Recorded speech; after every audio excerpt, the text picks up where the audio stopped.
Hey, this is Frank. Welcome back for another episode of Midnite Snack. Glad you joined us, and I'm excited for this episode. It might be the final episode of 2025 of Midnite Snack, and I'm excited about my guest today. It's Shauna Sprague. Hello, Shauna. Hi, Frank. It's glad to be here. Exciting. I am glad you're here as well. Let me tell you about Shauna, okay? Shauna is an IT. I'm reading this bio because we've only recently met, and I've been impressed with your bio, impressed with some mutual friends that we have, and I want everybody to know Shauna Sprague is an IT program manager and analytics leader at a Fortune 500 company based here in Nashville. Well, she's based here in Nashville with a background in product management. She has a background in product management, data engineering, and intelligent automation, and drives BI and AI initiatives that improve efficiency and visibility across operations. So you may be watching this and going, BI and AI operations, okay? Tell us real quick I'm going to read the rest of the bio, but I want you to tell us what BI and AI operations are. BI is business intelligence. And so when you think of that, like you've probably got somebody that you know that's really good at Excel and creating all these fancy charts and graphs. Yeah. And I take that to the next level with AI. So I try to, I tell people I'm a little lazy. I don't like to do the boring stuff. I only want to do the exciting things. So I try to automate everything I possibly can with AI. So all those reports automatically coming to you, all that forecasting, all those things that nobody really wants to do. They want to get into the good stuff. I automate those things. I'm excited about that. Because this is touching some things that are close to home. But I'm going to read the rest.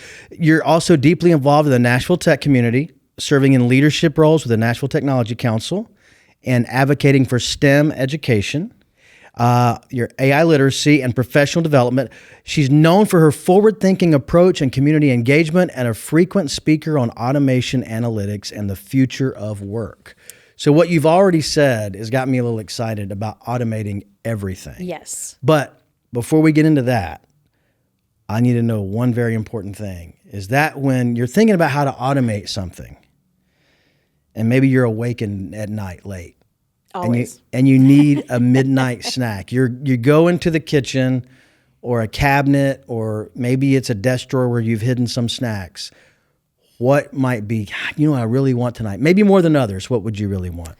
Kroger brand cookies and cream ice cream. And it has to be the Kroger brand. I'm telling you, it's the best one. Cookies and cream ice cream. Yes. And Kroger brand is your favorite. Kroger brand is my favorite. I'm telling you, they do a good job on their little brands. Well, I have gotten, this is the fourth time in a row I've gotten really lucky with getting the snack right. So I have, which I think it's still not all the way melted, some Kroger brand cookies and cream ice cream. And we're going to get into it. All right, hold on.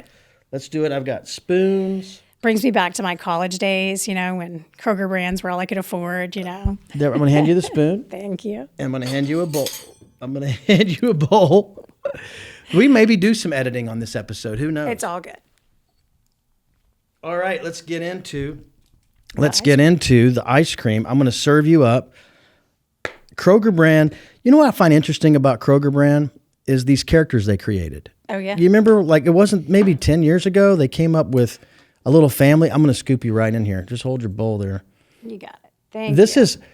That'll be enough for now, I think, because we're going to be chatting. I'm going to put this up absolutely. There. If anybody at Kroger wants to sponsor an episode of Midnight Snack, you're welcome to it. Oh, did you get your spoon? I did. Thank you. All right. Let's enjoy. Let me get into this. I'm telling you, years ago, I came from Dollar General Corporate, and before I started my job now, and the white label stuff was huge. But back then, it was you buy coffee, and it was a white label with the word coffee on it. Yeah. It said ice cream, and there was no variation. I remember the generic. Yeah, the generic. That was like a standard thing growing up. Is that you knew the generic because it was like a plain box with the word that was on it.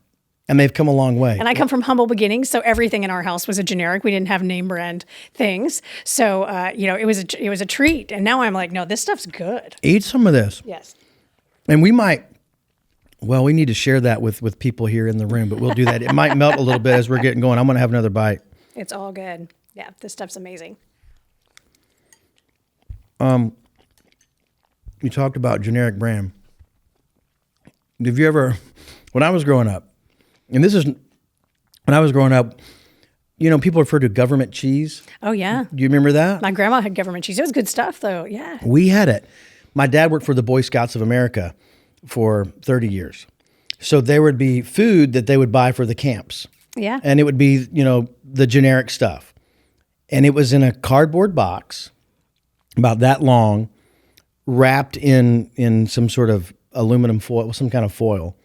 And we would slice it. Yeah. And it was in the refrigerator. It was in the second fridge.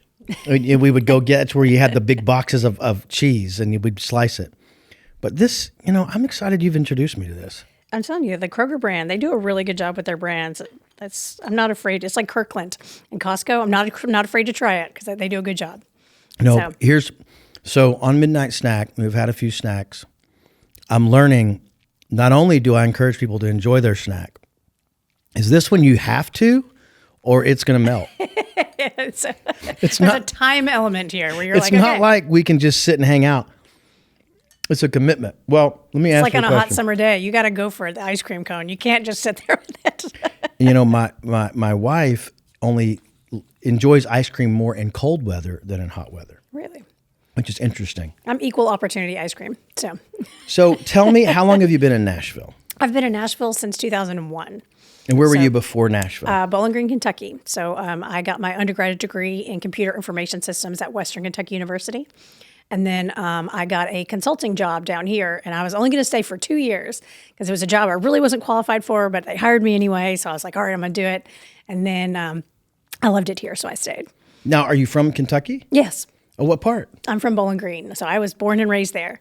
Yeah, I was dying to get out of that town, But I had a full ride scholarship, like Western, and so all that good stuff. And well, that's great. And the family there now? Yeah. Yeah, well, they're a little north, so they're in Brownsville, but yeah, pretty much. So you've been in Nashville then for 24 years. Yep. Is that about right? Yep. And this is where family is for you now. Yeah, this is home to me. It's more my adult life has been here than anywhere else, and so yeah, I've seen the city change in many, many ways. Oh, yeah, me too. Me too. You never would have gone downtown when it was a ghost town, boarded up shops, and now it's a booming. Yeah, economy down there. I came here in the 80s to go to Belmont and been here ever since. And, 90s Broadway is not now. Mm-hmm. But it's just amazing to look at the skyline, to look at the roads. It's just crazy. Well, so as you were explaining a little bit earlier about BI and AI and automation, and when you're meeting someone new, say a family friend or maybe at a soccer field or at a school event, and they say, "What do you do?" And then they really want to, what is the short answer when you say, what do you do? Well, and the short answer is always like when somebody comes to me and they say, I know I should be using AI, but I don't know where to start. Those are the people that I come in and help. So I'm the person that comes in, maps out the strategy for you, shows you where you can put it in. I spend some time learning your processes, and I say, here are some places you could build an agent here. You can build an agent here, and this is what it looks like, both from a time and a financial perspective. Like this is what it's going to cost you, and this is what you can expect to benefit from that. So before AI has become so prevalent, which has been a while, but when it becomes like mainstream conversations. What were you saying when you graduated with your master's degree? When you came here, what was the description of what you did for work? And the reason I asked it this way is, for me, people say, "What do you do?" Well, I'm in technology. Well, what do you do for technology? Well, you sell software. Yeah. Well, not really. Do you sell hardware? Sometimes. Well, what do you sell? Computers? I would have to really take a little while to get into the nuts and bolts of how I do it. What has been kind of that for you when you've answered that question? Yeah, so I would say I try to help people identify their problem and try to solve it. So we have so that's what I've always done, is just figure out the solution to whatever your biggest pain point is. And so I always ask people, what's your biggest bottleneck? What's the thing about your job you hate? Let's try to fix it. And so then I just go in and map that out. So it was always a mapping out process of what does that look like from a workflow perspective. And now we have really fancy tools that make this so much easier now, where we can actually build our teammates instead of hiring new people. So now when you have those conversations with someone, does it tend to lead to a deeper conversation about how they're using AI, or does it tend to, oh, cool, and then the subject, did they get intimidated by the discussion of technology? No, people want to talk about it. Like everybody wants to talk about it. They want to talk about like both how are they using it personally, like how can it make their lives better from a personal level. And so I have a whole TED talk about that, about how I automate my personal life and make my life easier. And they also want to know is it going to take my job? Like what are the jobs that are available? And especially when I'm talking to parents, what jobs are going to be available for my kids? Yeah. My kid's going to get ready to go to college. What should they be studying? Yeah. So I get the realm. But yeah, no, I'm the nerd at the party talking to you about all that stuff. So. Do you ever get the impression that people are like, hey, don't ask Shauna about automation? Do you ever get that impression? No. Like usually, it happens all the time when I'm out somewhere. They'll be like, "You need to talk to Shauna. Shauna, come here. He's got this AI project he needs to get done, or he's gonna, he has an idea. What should he do first?" Yeah. And so, well, I already have some questions for you about that. So one of my questions is, what do you think people misunderstand the most about AI right now? I think people are very fearful of their jobs. And so I think the thing people misunderstand most is that they see it as it's either or, like they're going to take all the jobs. And I see it as your new teammate. It's going to work with you. It's a tool you are going to use in conjunction with some of the software you already have. So you may be able to consolidate some of that software. Maybe you hire less people, but I have not been to a company anywhere ever that didn't have a boatload of work in the backlog that they needed to get to. Maybe we can clear up some of that, busy work stuff that you've been doing, and get to that backlog. So it's not really, hey, don't be afraid of AI. Right. Embrace it as a tool. Yeah, I think it's just, it's just your new coworker. It's your new teammate. So it's a new teammate tool that you're going to use and work with. And it's going to be just like the cell phone. I don't know when my cell phone became an appendage that I couldn't live without. If it broke, I'd go get another one. But that's where I'm at. And AI is the same way. Like when ChatGPT goes down, which is my preferred GPT tool. Yeah. I immediately oh my gosh, what am I going to do? How am I going to write this email? No. I get that. And I might just go off script and ask more questions that have nothing to do with what I've already written down, because it's bringing up things. So my father is going to be 95 next month, and I was with him yesterday, and I introduced him to ChatGPT yesterday. I showed him what it did. Yeah. And he was just amazed by it. And he was like, well, I understand now why AI would take over, because of how quick it did it. It was writing a poem. But then I thought, how is he going to engage with, if I wanted him to start using it, he forgets sometimes how to get to the certain app on the smart TV, or he'll forget how to, do something that I told him the day before. So I guess it would all have to all be voice directed.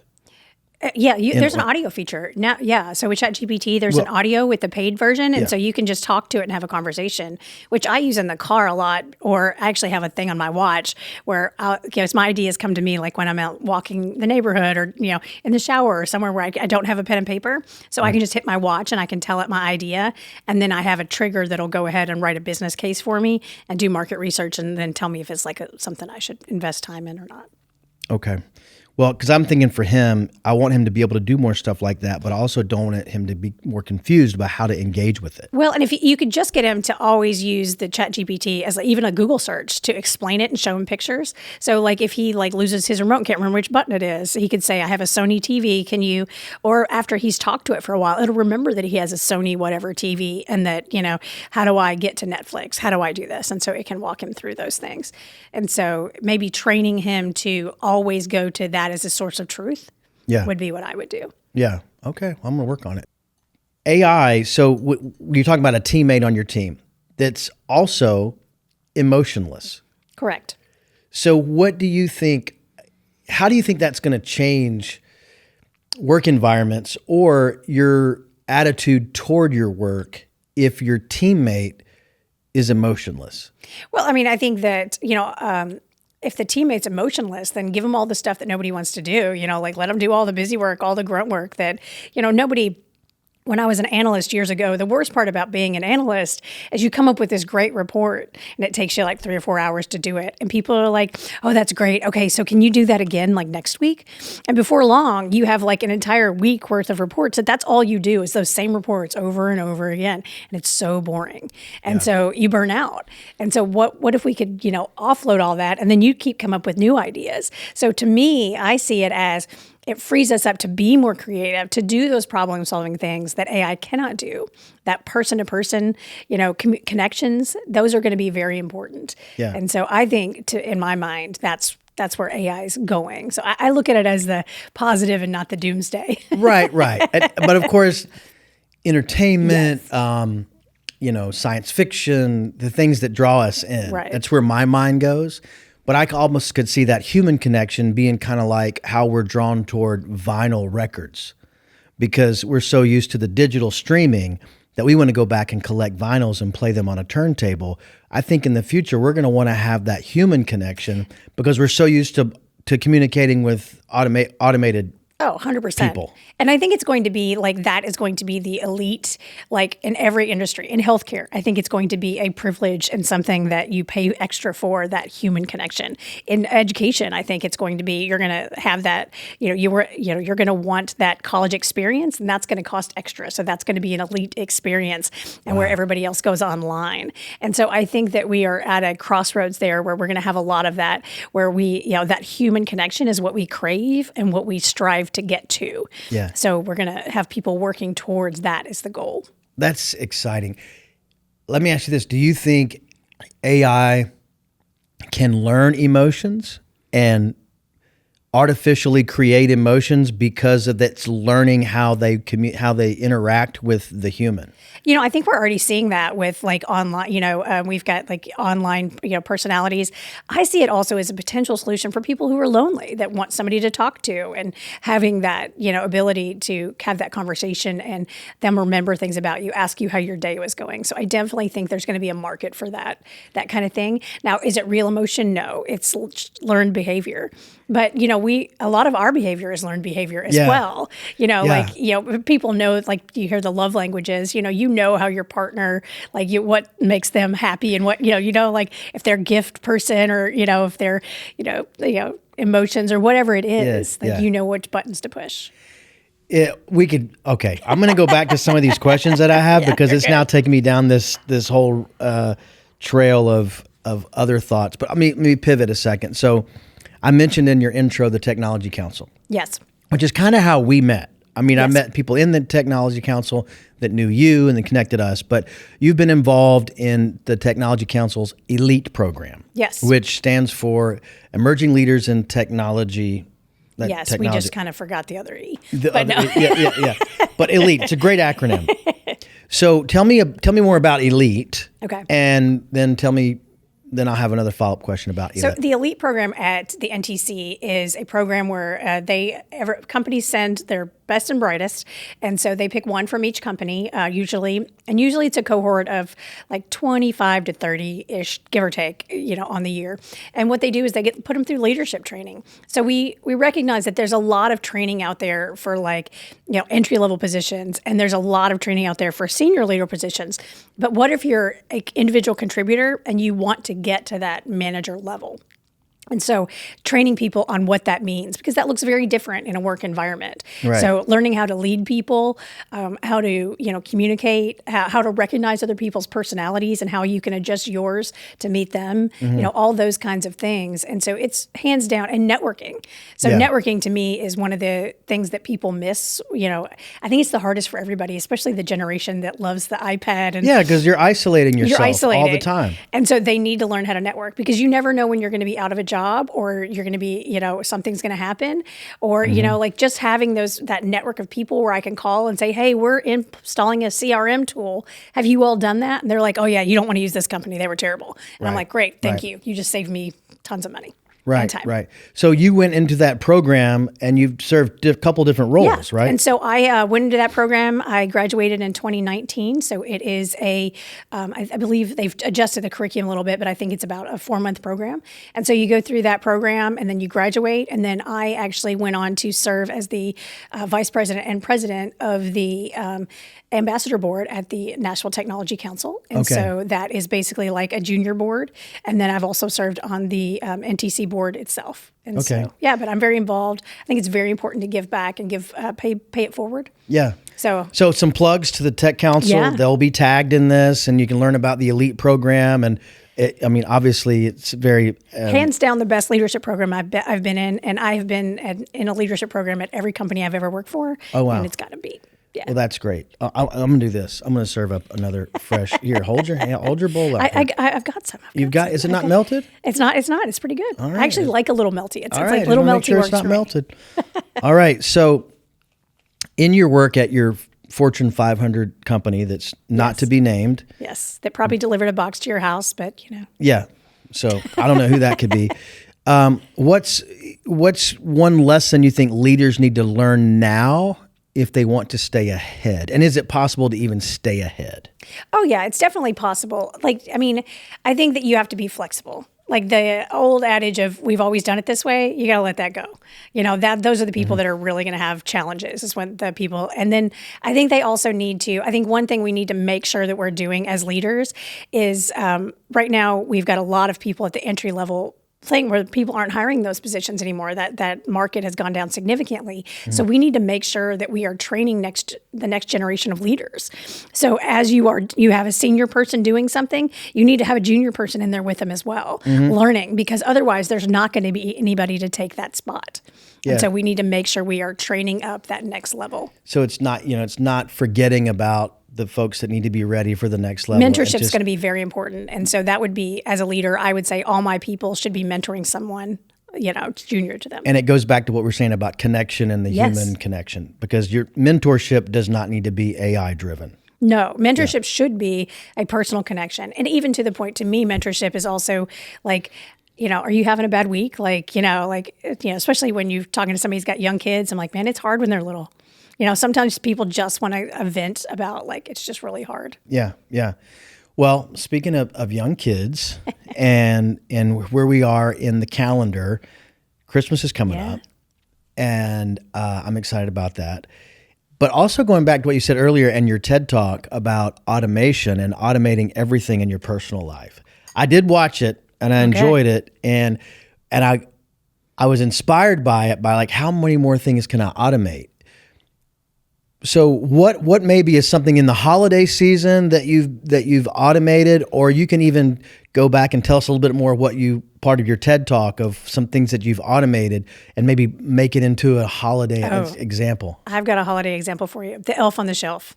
I love the elf on the shelf, but it has also been the most stressful part of my life at times. So what I did was I went into ChatGPT. I told it to give me 24 different, scenarios to use basic household items, including like marshmallows, candy canes. I gave it a list of things. And then I said, okay, and I want you to create both instructions on what it's supposed to look like as well as an image for each of these. And so it did. And so then I went into my RPA tool, so my make.com. RPA, folks, guess what? Robotic process automation. There you go. That's what this guy knows. There you go.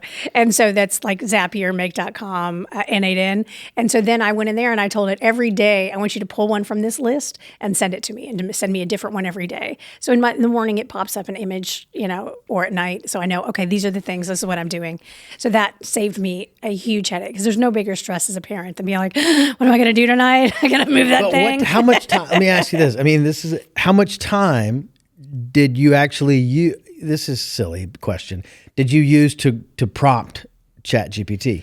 I probably spent 20, 30 minutes fiddling with it and getting it to do what I wanted it to do. Mm-hmm. And so, so you're really talking 20, 30 minutes, and it probably saved me a few hours of headache and stress. Yeah. And so even 15 minutes a day is over 40 hours, in a year. And so I'd love a 40-hour break. This is a little bit off topic, but more around like RPA and AI. But I've always been intrigued with using the kind of automation or data at home in our day-to-day lives. Like, I don't know who's doing this, but I know that it is a reality that you can somehow inventory your products in your kitchen through, I guess, barcodes. You just take a picture.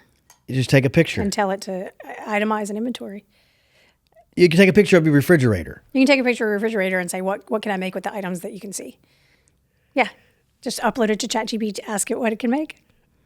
I love it. I love it. And tell me what can I make that's healthy. Yes. Yeah. Or if I had a few more ingredients, what would the 2 other ingredients? You can actually even connect it to your shopping cart. And so you can get Instacart and you can connect it. Yeah. And so then it'll actually pull everything into Instacart. And then you can go through and say, we already have butter, but, and it'll give you menu. So you can say, Instacart, give me a meal, 5 meals for the week, 2 chicken, 1 fish, 2 beef. And are you doing some of that? Yeah. So I use it that's my go-to. I planned a trip to Greece that way. So we went to Greece this summer.